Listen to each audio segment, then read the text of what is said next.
예, 여러분 안녕하세요. 자, 오늘은 문학의 이해 기말고사 대비 강의를 하도록 하겠습니다. 자, 문학의 이해입니다. 오늘 수업할 게. 자, 일단 문학의 이해는 이제 이게 2013년에 이제 만들어진 책이고요. 이 책이. 그래서 이제 문학의 이해에서 이제 내용들을 보면 가장 중요한 게 이제 이런 여러 가지 그 6페이지를 좀 펴보세요. 6페이지 펴보면 이제 에이브람스의 거울과 램프에서 우주 독자 두 번째 줄이 있죠. 두 번째 단락에 작가 작품. 그래서 모방론, 표현론, 효용론, 존재론 이렇게 이야기가 나오죠. 요것들을 좀 알아두시는 게 특히 좋습니다. 그래서 이제 예를 들면 모방론이라고 하는 것은 우주를 이야기했다. 그 다음에 표현론이라고 하는 것은 독자를 이야기했다.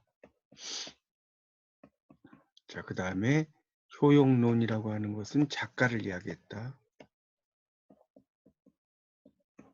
자, 그 다음에 그 존재론이라고 하는 것은 작품을 이야기했다. 이런 걸 잘 알아두시면 좋겠습니다. 작품 자체가 하나의 존재가 있다는 거죠. 또 작가가 누구에게 영향관계를, 이 효용론이라는 것은 약간 영향관계를 이야기한다고 볼 수 있겠죠. 표현론이라는 것은 이제 독자에게 이제 그것이 어떻게 이야기가 되는지를 말하는 것이고요. 모방론 이렇게 알아두시는 게 좋겠습니다. 그게 그래서 이제 예를 들어서 존재론과 관련 있는 것은 뭐냐 이렇게 시험이 나올 수 있어요. 존재론과 하면 작품이다. 또 표현론과 관련 있는 게 뭐냐 독자다. 모방론과 관련 있는 건 우주다. 그거 알아두시고요. 그 다음에 이제 그 카페 프랑스 같은 작품 같은 경우도 보면 13페이지를 펴보십시오. 13페이지에 이제 정중의 이 카페 프랑스죠. 이 시 전체에서 말하고자 하는, 자, 이 카페 프랑스가 13페이지 나오는데, 여기에서 이제 말하고자 하는 것은 뭐냐, 이렇게 만약에 물어본다면, 뭐가 답이겠습니까? 그 13페이지의 인용 시에서 두 번째 단락 내려가서 보세요. 카페 프랑스에서 거론되는 뱀의 뜻은 적어도 사전적 의미를 벗어난다. 뱀은 을씨년스럽고 차가운 느낌을 주는 시어다. 따라서 자, 그 다음에 밑줄 주세요. 시인이 살고 있던 식민지적 현실의 암울함을 상징한다. 이 카페 프랑스가 이제 그런 걸 상징한다는 거죠. 자, 그런 것도 알아두시면 좋겠고요. 자, 16페이지로 넘어가 보시면 16페이지입니다. 거기에 이제 보면 이 폴리테이아라는 게 있어요. 폴리테이아.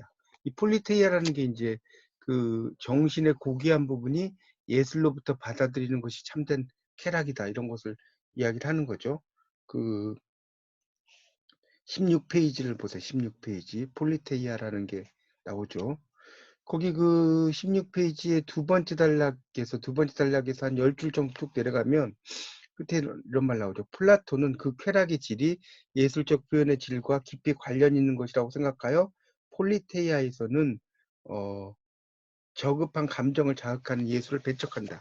자, 그 다음에 뭐라고 나왔어요? 참된 예술이 참된 예술적 쾌락이고 미적 쾌락과 마찬가지로 자기 자신을 보다 고차원적 존재와의 부합, 조화로 이끄는 정신적 감동이다. 또한 그것은 플라톤이 이데아.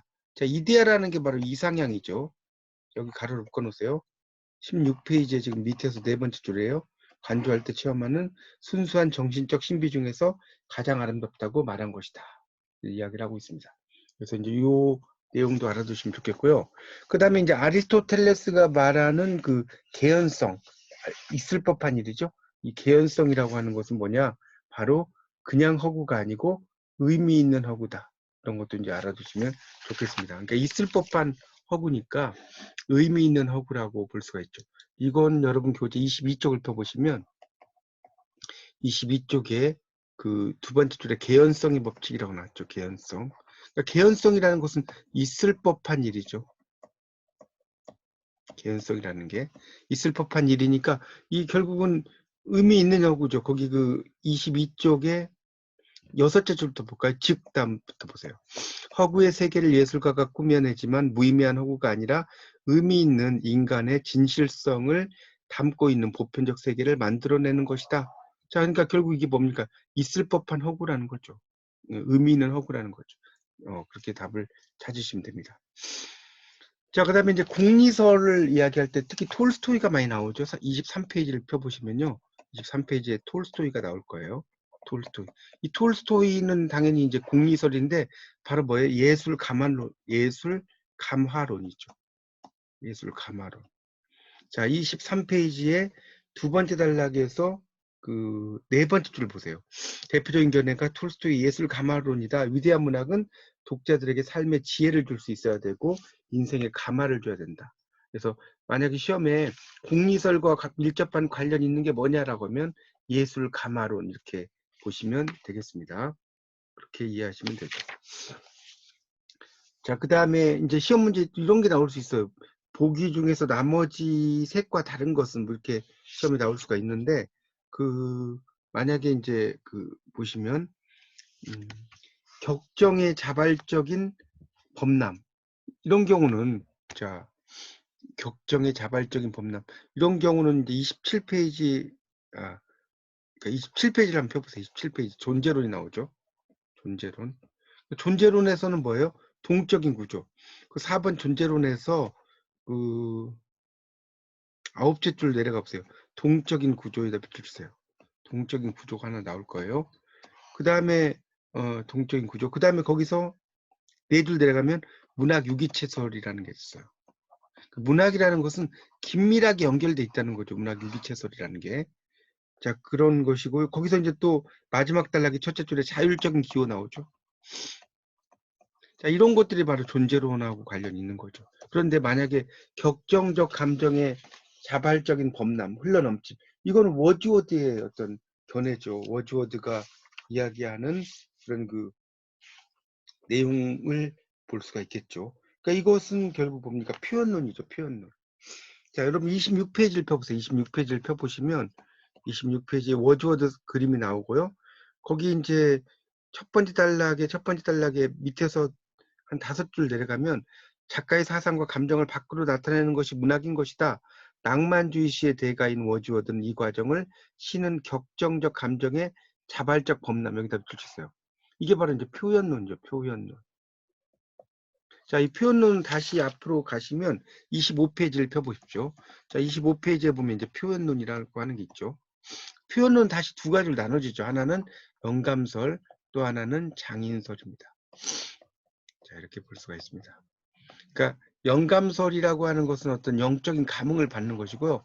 약간 선천적인 영향을 많이 받는다고 볼 수 있겠고, 이 장인설이라는 게 이제 어떤 후천적인 어떤 노력 이런 것을 강조한다라고 볼 수가 있겠죠. 자, 그런 차이를 이해하시면 될 것 같습니다. 자, 그렇게 정리하시고요. 자, 그 다음에 이제 만약에 그 앰프슨에 대한 문제가 나올 수가 있어요. 시험에서.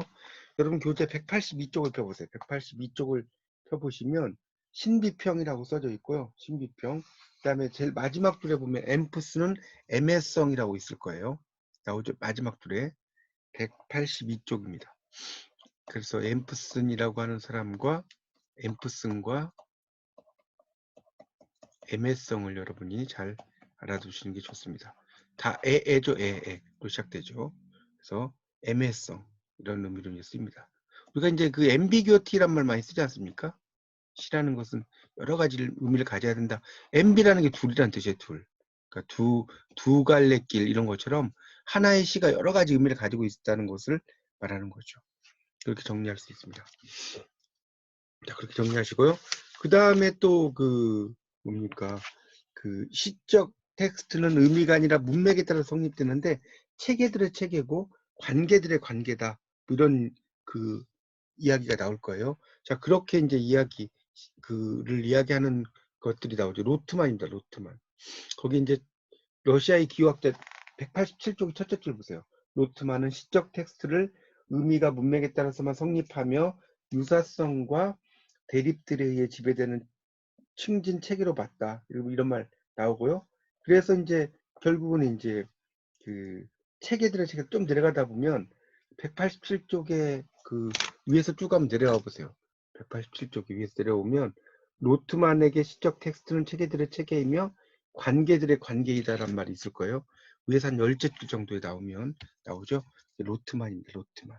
그래서 이렇게 이제 문학계에서는 이 사람을 물어보는 문제가 상당히 많이 나옵니다. 이제 앞으로 25문제가 나오니까 최소한 5문제 이상 나올 거예요. 이런 걸 잘 보시는 게 좋겠고요.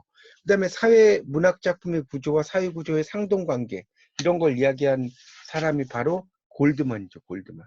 이 골드만은 이제 189쪽을 보시면 나오는데요. 189쪽을 보세요.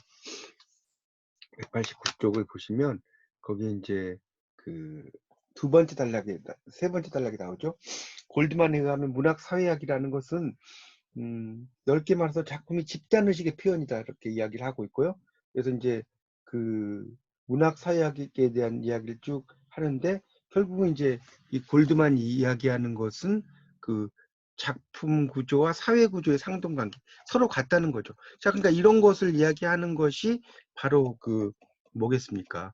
문학 사회학이라고 볼 수가 있는 거죠. 문학 사회학. 그렇죠? 그러니까 이게 이제 그 문학의 작품 구조와 사회 구조가 서로 같다는 거죠. 상동관계를 만약 이야기하는 걸 찾아라 하면 여러분이 골드만을 답으로 하시면 좋겠습니다. 그렇게 좀 정리를 하시고 또 그 다음에 한번 보도록 하겠습니다. 자, 그 다음에 이제 문학이 생태의 위기의 극복에 중요한 역할을 한다고 주장한 미커의 대표적인 저서 이런 걸 이제 만약 문제 물어본다면 219쪽을 펴보세요. 219쪽. 219쪽에 보시면 그 세 번째 단락입니다. 219쪽에. 219쪽의 세 번째 단락에 보면 문학 생태학이란 말이 있을 거예요. 자, 문학 생태학 나왔죠? 자, 이 문학 생태학에 보면 이제 미커가 나오고 생존의 희극이라고 나왔죠? 생존의 희극. 이게 답이죠. 이건 미생으로 여러분이 보시면 되죠. 예전에 드라마 제목도 있었지 않습니까? 이렇게 정리를 할 수 있죠. 자, 만약에 김정일이 북한에서 형상의 요소들이 뿌리를 내릴 바탕이 있는 생활의 사상적 알맹이를 무엇이라고 했는가 이런 게 이제 시험에 또 나올 수가 있어요. 자, 이것은 328페이지를 펴보세요. 328페이지 보시면 328페이지입니다. 자, 거기에 종자론과 수령 형상 창조라고 하는 게 있을 거예요. 328페이지. 여기 보면 종자론. 이 종자론이라고 하는 것이 바로 문학예술 작품의 핵심이다. 문학예술 작품.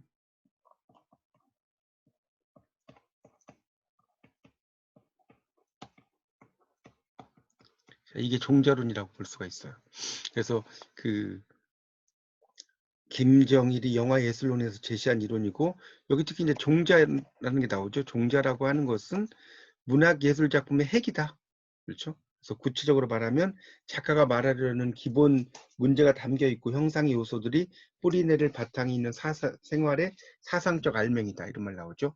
자, 이렇게 이제 시험 문제 잘 나옵니다. 이걸 뭐라고 하느냐? 종자라고 한다. 이렇게 보실 수 있겠고요.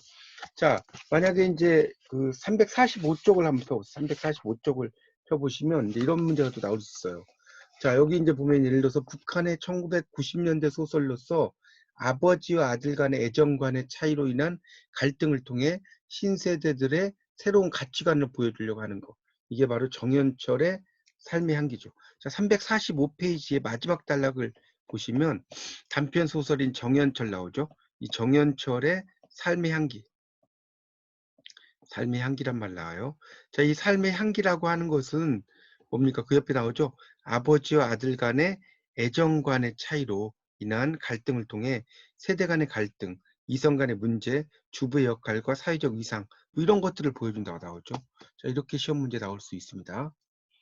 자, 그 다음에 이제 시의 언어에 대해서 이제 이렇게 물어볼 수가 있어요, 문제를. 그러면 41쪽을 한번 펴보시면, 교재 41쪽을 펴보시면 이제 언어의 과학적 용법과 정서적 용법이라고 하는 게 나올 거예요.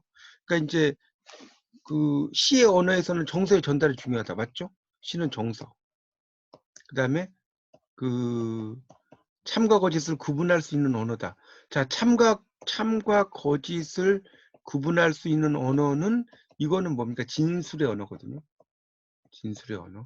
자, 그러니까 이거는 시의 언어가 아니죠. 아닙니다. 그러니까 이게 이제 물어본다면 답이 되겠죠. 참과 거짓을 구분할 수 있는 언어가 아니죠. 언어의 의미뿐 아니라 물질적 속성을 중요시하고 사전적 개념의 문맥을 통해 새롭게 부여되는 의미를 소유하게 된다. 이게 맞죠? 그러니까 예를 들면 뭡니까? 그 국가협회서 같은 경우 일대 국가라고 하는 것이 서정주의 작품에 이제 국가협회서가 있으면 이 국가는 단연생의 그 화초 뭐 이런 것이 아니죠. 가을의 피는 이게 아니고 중년 여인의 원숭이 이런 걸 나타내는 거 아니겠습니까? 자, 그렇게 이제 볼 수가 있겠죠. 자, 그 다음에 14번에 이제 만약에 이런 문제가 나온다면 두 길로 간다. 제가 아까 이야기했죠. 두 길로 간다 이런 경우를 나타낼 때는 애매성이죠. 이게 두 갈래 길, 앰비규어티라고 이야기를 했죠. 46페이지를 보시면 첫째 줄에 두 번 애매성이라고 하고 그 옆에 이제 바로 밑에 애매성, 앰비규어티 나왔는데 거기 애매성에다가 그 46페이지에 거기에 이퀄 해놓고 써놓으세요. 중의적 표현과 같은 말입니다. 자, 그러니까 우리가 뭐 만약에 청살리 벽계수야 이런 거 나오죠. 수위감을 자랑 마라. 명월이 만 공산할 제. 그러니까 명월이 공산에 꽉 차 있다는 거죠. 그럼 이때 명월은 밝은 달도 되고 황진이도 되죠. 자, 벽계수도 푸르게 흘러가는 시냇물도 되는 것이고 또 사람도 되는 거죠. 이런 식으로 이런 두 가지 의미를 가지고 있는 것을 바로 앰비규어티라고 볼 수 있겠죠. 애매성입니다. 자, 서정시의 특징에 만약 해당되지 않는 것은 이렇게 이제 물어본다면 서정시는 49페이지에 보면 서정시의 특성이라고 나올 거예요. 49페이지를 한번 펴보세요. 자, 문학의 49페이지를 보시면 서정시의 특성이라고 나오죠. 거기 세 줄 내려가면 1번부터 쭉 나오죠. 4번까지 있습니다. 그래서 1인칭 화자의 독백적 진술, 2번 주관적 내면적 정서와 의식의 표출, 3번 동일화의 원리, 4번 현재성, 순간성 이런 말 나오죠. 그러니까 여기서 이제 해당되지 않는 것은 이렇게 물어볼 때 여러분이 이제 답을 찾으실 줄 아셔야 됩니다. 만약 연속적이고 서사적인 시간 이런 경우는 이제 서정시가 아니죠. 특징이. 자, 그 다음에 의도적으로 띄어쓰기를 생략함으로써 규칙의 파괴와 일탈을 통해 개성 있는 운율을 표현한 시인이 누구냐 이렇게 물어본다면 63페이지에 보시면 이상이 나오죠. 63페이지 펴보세요. 63페이지를 펴보시면 이상이 나오죠. 이상이라는 시인은 어떤 시의 운율과 띄어쓰기를 파괴한다 이런 말 나오죠. 바로 밑에 띄어쓰기를 파괴한다고 나오죠. 이런 걸 이제 브루통이 이야기하는 자동 기술법이라고 이야기하는 거죠. 브루통이라는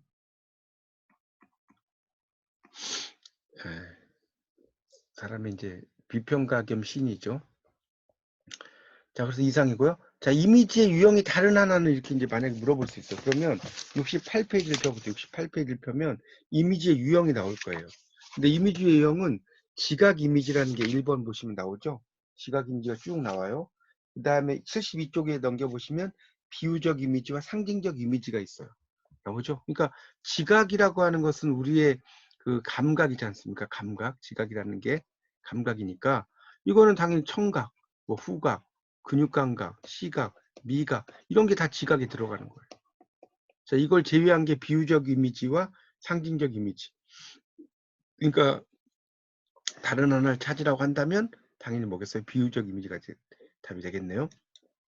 자, 그 다음에 다음 시에 이제 만약에 사용된 중심 이미지가 뭐냐라고 물어보면 68쪽을 펴보세요. 시각 이미지라고 써진 거 밑에 구름은 보랏빛 색지 위에 아고칠한 한다발 장미, 목장의 깃발도 능금나무도 불면 꺼질 듯이 외로운 들길. 바로 이게 바로 시각적 이미지죠. 그러니까 시각적 이미지라는 것은 뭡니까? 눈에 보이는 듯한 것을 나타내는 것을 시각적 이미지, 회화적 이미지와 같은 거죠. 그래서 이제 김광균이라고 하는 시인이 이런 그 시각적 이미지를 상당히 잘 쓰죠. 외인촌이라든가 그런 작품을 보면 상당히 이제 그런 것들이 잘 나와 있습니다.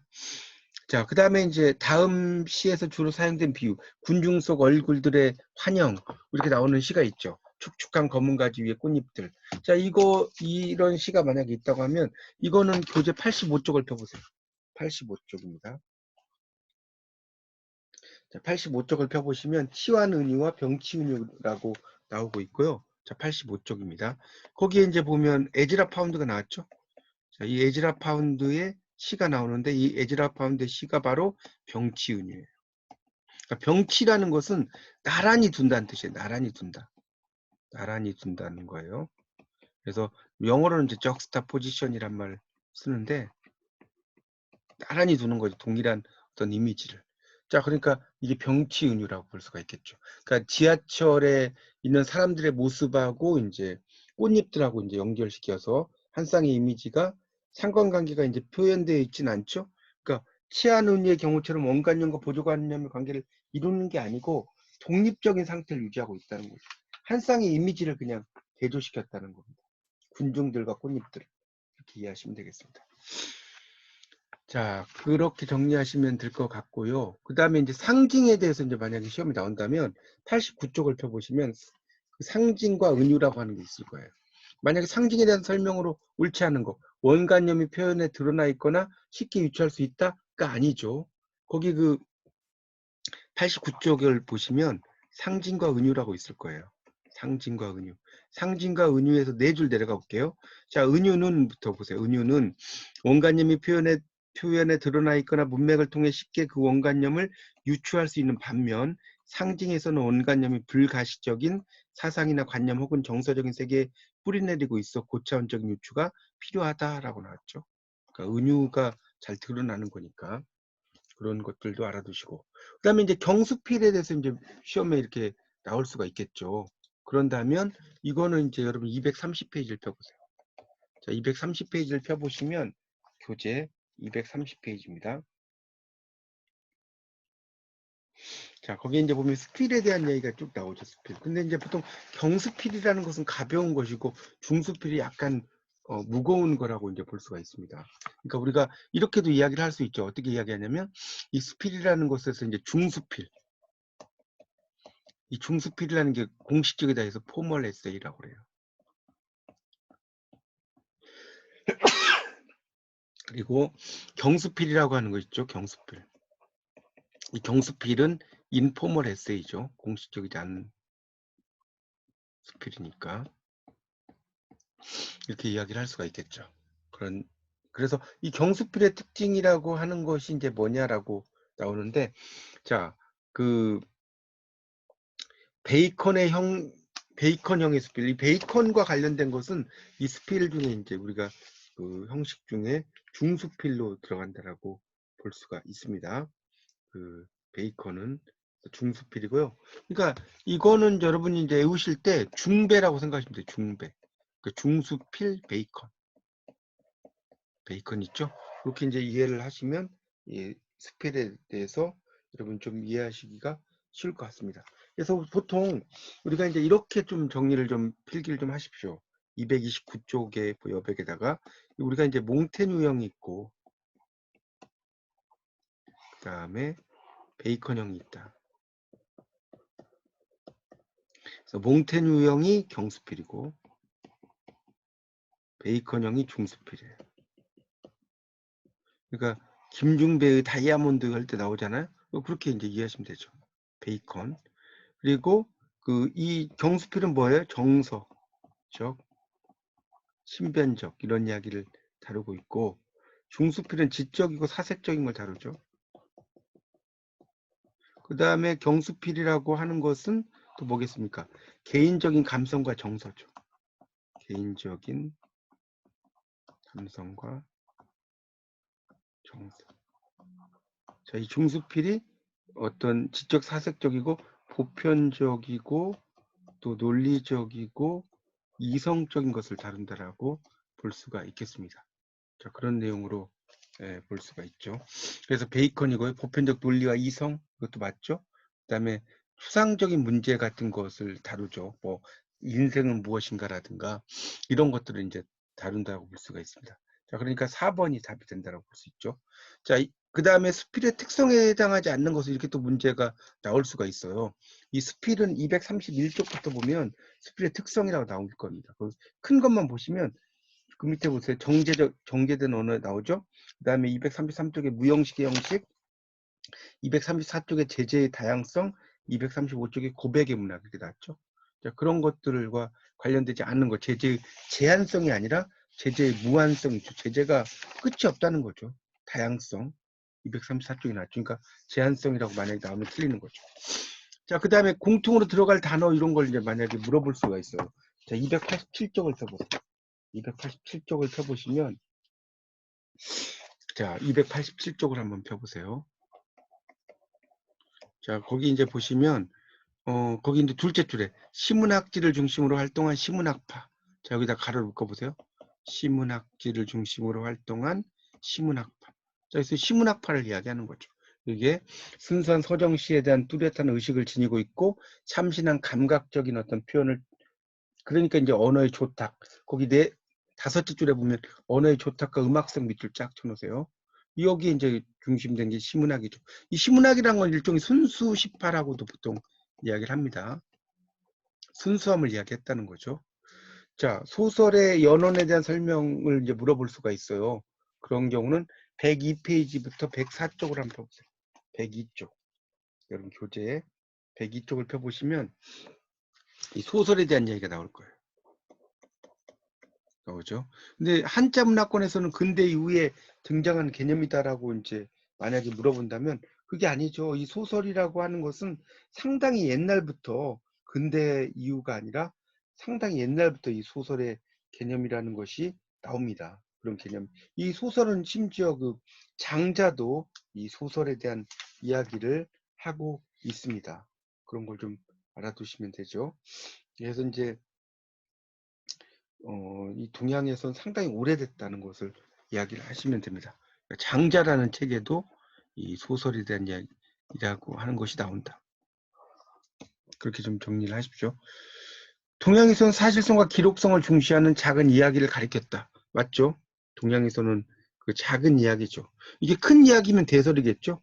작은 이야기니까 소설이라고 한 거죠. 그래서 특히 이제 장자 같은 사람은 이제 외물편이라는 책에서 부분에서 어떤 이야기를 하냐면 소설을 꾸며서 현령의 마음에 들고자 하는 자는 크게 되기 어렵다. 크게 되기 어렵다라고 이야기함으로써 이 소설이 안 좋다는 것을 상당히 부정적으로 이야기를 하죠. 장자는. 그런 것도 알아두십시오. 서양에서는 오랜 시간에 걸쳐 발전해온 서사물을 한데 포괄하여 부르는 용어다. 이것도 맞죠. 허구성을 중심으로 볼 때 소설은 로맨스에 연원을 두고 있다. 이것도 맞죠. 원래 이제 로맨스가 요즘은 사랑 뭐 이렇게 이야기를 하고 있는데 이 중세의 로맨스라고 하는 것은 장편의 기이한 연애담이나 모험담이에요. 그러니까 대표적인 게 뭐냐면 돈키호테입니다. 돈키호테. 세르반테스의. 그러니까 키호테 경이란 뜻이죠. 이 돈이란 건 스페인어로 써의 뜻이었어요. 그러니까 키호테 경이란 뜻이죠. 그래서 이제 이런 것들이 이제 상당히 기이한 연애담이나 모험담을 이야기하죠. 여러분 뭐 돈키호테는 다 아시니까 넘어가겠습니다. 자, 소설의 특성을 이야기하는 게 뭐냐라고 하면 누군가에 의해서 이야기된 거다라고 설명할 수 있죠. 거기 그 소설의 본질에 보면 107페이지부터 나오죠. 현실의 구체적인 재현이다. 107쪽에 지난 글씨. 108쪽으로 넘어가면 상상으로 꾸며낸 것. 이런 말 나오고요. 110쪽에 그럴듯함, 개연성의 세계. 111쪽에 이야기를 서술한 것, 이런 것들이 나오고 있습니다. 이야기를 서술한 것, 이런 것들이 나오죠. 그러니까 이 소설이라는 것은 어떤 그런 사실의 세계를 그대로 옮긴 게 아니죠. 허구죠, 허구. 소설 허구죠. 무대 상현을 염두에 둔 것은 이제 희곡 같은 걸 이야기할 수가 있겠죠. 그러니까 누군가에 의해서 이야기된 것이다라고 볼 수 있죠. 자, 그 다음에 플롯에 대해서 이제 물어볼 수가 있어요. 플롯. 이거는 119페이지를 펴보세요. 119페이지를 펴보시면 플롯이 나올 거예요. 자, 이 플롯은 뭐라고 나왔습니까? 인과적 배열이라고 나왔죠. 인과적 배열. 그러니까 우리가 스토리와 플롯의 차이가 뭐냐? 왕이 죽었다. 왕이 죽었다. 그리고 왕비가 죽었다. 왕비가 죽었다. 이러면 스토리예요. 그냥 이건 스토리입니다. 하나 이야기 시간의 흐름이죠. 그런데 왕이 죽었다. 그 슬픔으로 인하여 왕비가 죽었다. 그러면 이때는 인과관계죠. 자, 이렇게 인과관계를 따지는 것이 뭐다? 플롯이다라고 볼 수가 있는 거죠. 그래서 인과관계를 이야기하면 됩니다. 자, 독립된 여러 가지 사건이 산만하게 연속해서 전개되는 구성, 이런 것을 이제 피카레스크 구성이라고 하는데 121페이지를 펴보세요. 121페이지 교재 121페이지를 펴보시면 거기 이제 세 가지 구성이 나와요. 이것도 시험에 되게 잘 나옵니다. 자, 페이지 121페이지를 보시면요. 거기 이제 단순 구성 둘째 줄 네모치시고 두 번째 단락이 복합 구성 네모치시고 세 번째 단락이 피카레스크 구성 네모쳐 놓으세요. 그러니까 이 단순 구성은 단편 소설이죠. 단순한 구성이니까. 그 다음에 복합 구성은 둘 이상의 플롯을 진행시킨다고 나오죠. 일단 피카레스크 구성, 이게 이제 피카레스크라는 것이 악한이란 뜻이에요. 악한. 악한. 그래서 이제 여러 가지 사건, 그러니까 이 악한이니까 악동이 다니면서 일어나는 사건 하나하나가 그것이 이야기가 되는 거죠. 자, 그래서 이제 이게 피카레스크 구성이라고 볼 수 있죠. 그러니까 여러 가지 사건이 산만하게 간다는 것은 피카레스크다, 이렇게 정리할 수가 있겠습니다. 자, 그 다음에 또 이제 이런 문제가 나올 수 있죠. 다음에서 설명하는 인물의 유형이 뭐냐, 이렇게 이제 문제가 나온다면 126페이지를 펴보세요. 126페이지. 126페이지 이제 펴보시면서 들으시죠.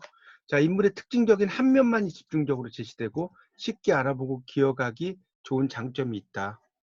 그 다음에 유용화되고 희극적인 느낌을 준다. 이렇게 나왔죠. 자, 이런 것들이 이제 우리가 뭐라고 할 수 있습니까? 평면적 구성이죠. 126페이지를 펴보시면 평면적 구성이란 말이 있어요. 평면적 인물. 평면적 인물이라는 말이 있죠. 그러니까 거기 세 번째 줄에 나오죠. 평면적 인물은 작가가 그 인물의 특징적인 한 명만을 집중적으로 제시할 때 조성이 된다. 근데 그 밑에 단락의 입체적 인물은 밑줄 주세요. 여러 면을 상황에 따라 발전 변화시켜 다각적으로 제시한다. 이것이 이제 입체적 인물입니다. 꼭 알아두시고요. 자, 그 다음에 역사 사회적으로 문제가 되거나 의미가 있는 실제 지역을 배경으로 삼아 사회 비판적 측면을 드러낸 작품이 아닌 것을 이렇게 이제 물어볼 수가 있는데, 이런 경우는 이제 황석영의 삼포 가는 길, 이거는 실제 지역이 아니죠. 132쪽을 펴보시면 마지막 단락.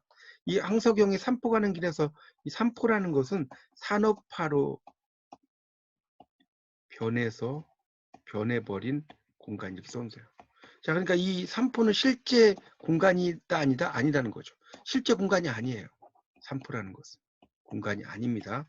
그래서 1970년대 급격한 산업화로 보금자리를 떠날 수밖에 없었던 세 사람, 즉 부랑 노무자로 떠도는 영달, 추록 후 고향의 삼포를 찾아 나선 정씨, 인정 많은 백화가 우연히 만나서 함께 길을 가면서 이야기를 나누고 서로의 처지를 이야기된다는 내용이다.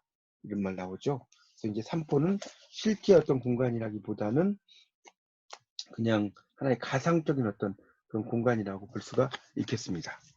자, 그 다음에 소설의 화자에 대한 특징을 이제 이야기하는 것은 이렇게 문제가 나올 수 있어요.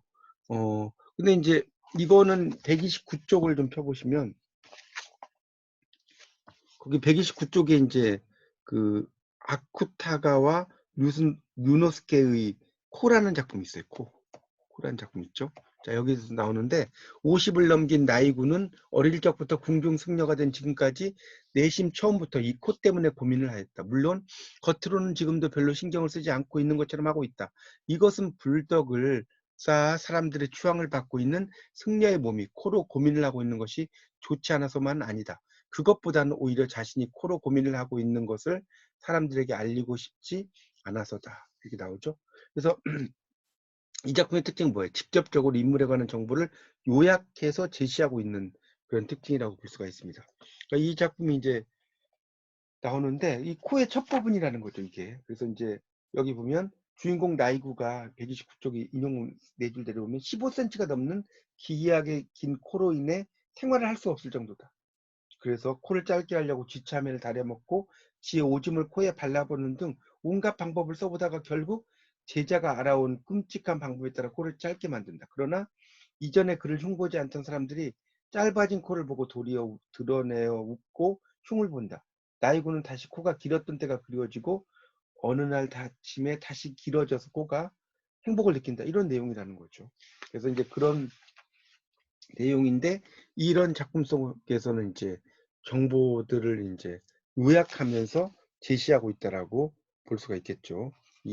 이런 작품들이 인물의 그 내용을 직접적으로 이제 드러내는 거라고 볼 수가 있겠습니다. 거기 이제 128쪽을 보세요. 거기 보면 직접 제시와 간접 제시라고 있죠. 밑에 등장인물의 성격을 제시하는 방법으로 직접 제시와 간접 제시가 있다. 직접 제시는 자 거기다 밑줄 좀 쳐놓으세요. 128쪽에 아랫부분에 둘째 줄, 첫째 줄 끝에 직접 제시는 화자가 직접적으로 인물에 관한 정보를 요약하여 제시하는 방법이다. 자 이게 바로 직접 제시라는 거죠. 이 직접 제시의 작품이 이 작품이라는 거죠. 자 코라는 작품이고요. 1인칭 주인공 시점의 특징이라고 나왔죠. 1인칭 주인공. 이거는 이제 144페이지를 펴보시면 이 시점이라는 게 나와요. 144쪽. 그래서 거기 1인칭 주인공 시점이라고 나오죠. 이거는 경험적 자와 서술적 자의 갈등으로 가치론적 긴장이 유발된다라는 것을 알 수가 있죠. 거기 이제 그 144쪽에 1인칭 주인공 시점에서 마지막 단락이 나왔죠. 1인칭 주인공 시점은 과거의 경험을 현재 시점에서 재현하기 때문에 밑줄 치세요. 이야기 속의 나와 이야기하는 나가 훨씬 성숙한 입장에서 서술하게 된다. 이 때문에 서술자와 경험자 사이에 경험 차이로 인한 일종의 가치론적 긴장이 유발되고 그것이 소설을 이끌어가는 원동력이 된다. 이런 말 나오고 있죠. 그래서 이제 그런 걸 알아두시면 좋겠고요. 그 다음에 희곡의 대사에 대한 설명을 이제 만약 물어보는 시험이 나오면 희곡의 대사는 256쪽을 펴보세요. 256페이지입니다. 256페이지에 보시면 희곡의 대사가 나와요. 그래서 대화를 의미한다는 것이죠. 그리고 이제 쭉 나오는데 만약 시험에 대화는 자연스러워하기 때문에 통사적으로 논리 정연하지 않은 경우가 많다라고 이제 하면 틀리는 거죠. 자, 256페이지를 보시면 대화가 나오고요. 거기 둘째를 보세요. 둘째 동그라미 치시고 통사적 논리 정연성이라고 나왔죠. 논리 정연. 그래서 희곡에 대한은 그럴듯하고 자연스러워야 하지만 동시에 관객에게 일회적인 표현을 통해 정확하게 정보를 전달해야 한다. 이런 이유로 대화의 문장에 통사적으로 문제가 있거나 대화의 논리성이 결여되는 일은 별로 없다라고 나오고 있죠. 자, 그러니까 그렇게 알아두시면 되겠고요. 아리스토텔레스의 시약에 의하면 카타르시스. 이 원래 이제 카타르시스는 정화라는 뜻이죠. 한자로 쓰면 영어로는 이렇게 쓰죠. 카탈시스. 원래 이제 고대 그리스 로마의 설사약이었다고 그러죠. 설사약을 먹고 나면 시원한 거죠.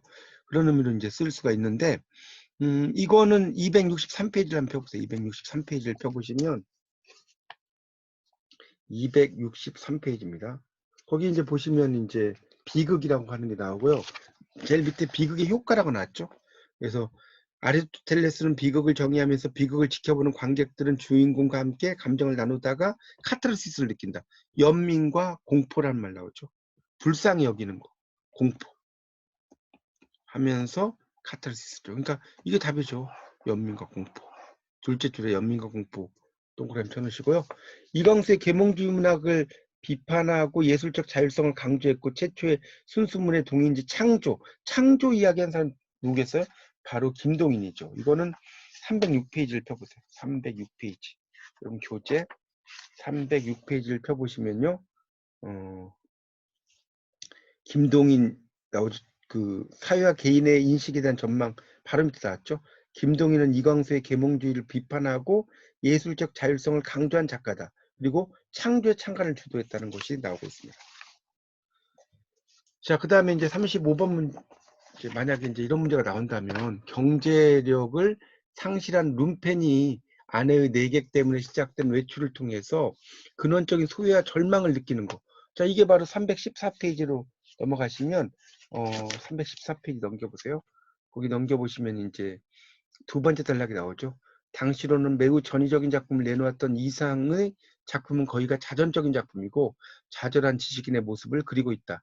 그의 날개는 경제력을 상실한 룸펜이 아내의 내객 때문에 시작된 외출을 통해 근원적인 소외와 절망을 느끼게 되는 모습을 내면 심리 묘사를 통해 형성한 작품이다. 바로 이상의 날개라는 작품이 대표적인 그런 작품이라고 볼 수 있습니다. 이렇게 해서 이제 제가 문학의 그 한 해 그 내용들을 한번 풀어봤는데요. 이런 걸 통해서 여러분이 잘 내용들을 한번 정리해 보시고 또 강의를 이렇게 반복해서 들어보시면 많은 도움이 되실 거라고 믿습니다. 이상 문학의 이해 강의를 마치겠습니다. 감사합니다.